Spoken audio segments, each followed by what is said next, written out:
نبی پاک صلی اللہ علیہ وسلم تشریف فرماتے، کنز المال میں حدیث ہے، حضرت سیدہ عائشہ صدیقہ رضی اللہ تعالیٰ عنہ فرماتی ہیں دوپہر کا وقت حضور کے آرام کے اوقات ہوتے تھے تو سرکار تشریف فرماتے، جلوہ فگن تھے۔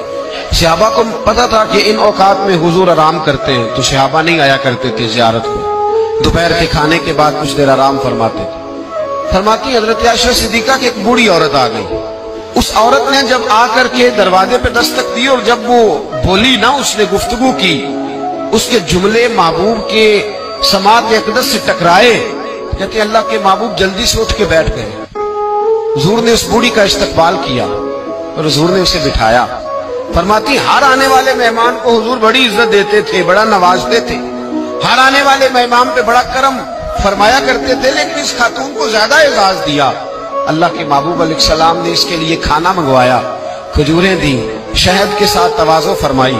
فرماتے وہ بی بی باتیں کرتی تو میں دلچسپی دیکھ، محبوب پاک صلی اللہ علیہ وسلم نے بہت ہی زیادہ اہمیت دی۔ محبوب کریم علیہ السلام جب وہ باتیں کرتی تو حضور دلچسپی سے سنتے، ان کے سوالات کے جواب بڑی گہرائی اور گہرائی سے دیتے۔ حضرت عائشہ صدیقہ فرماتی ہیں دیر کے بعد وہ بوڑھی اٹھی، کہا حضور اب میں چلتی ہوں۔ تو نبی پاک نے تحائف تیار کیے، ایک صحابی کو کہا ان کے ساتھ جاؤ اور تحفے انہیں دے دو۔ کہتے ہیں جب وہ بوڑھی چلی گئی تو میرے دل میں خیال آیا حضور اب مسجد جائیں گے، جب رات کو واپس آئیں گے نا پھر میں محبوب سے پوچھوں گی یہ خاتون کون ہے۔ لیکن حضرت عائشہ کہتی حضور تو گئی نہیں، لیٹ گئے، اور بڑی خوشگوار کیفیت میں نے دیکھی، حضور کی مقدس آنکھیں کھلی اور محبوب کے چہرے پر عجیب سی رعنائیاں۔ جناب عائشہ صدیقہ کہتی ہے میں آگے بڑھی اور میں نے قدموں پہ ہاتھ رکھ کے عرض رسول اللہ صلی اللہ علیہ وسلم مہمان تو روز آتے، حضور یہ کاشانہ نور ہے، یہاں روشنی لینے والے تو روز آتے، یہ کون سی بوڑھی تھی کہ آئی ہے تو آپ نے اتنا استقبال کیا ہے، اس انداز میں وقت دیا ہے۔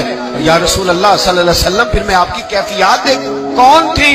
کہتے حضور اٹھ کے بیٹھے اور میں نے حضور کی آنکھوں میں آنسو چمکتے دیکھے۔ محبوب فرمانے لگے عائشہ یہ میری پہلی زوجہ سیدہ خدیجہ الکبریٰ کی سہیلی تھی، یہ خدیجہ کی سہیلی تھی۔ فرمایا جب ہم مکے میں رہتے تھے تو یہ خدیجہ سے ملنے آتی تھی، خدیجہ انہیں وقت دیتی تھی، ان کا استقبال کرتی تھی، یہ کمزور ہوتی تھی تو خدیجہ تحفے دیتی تھی۔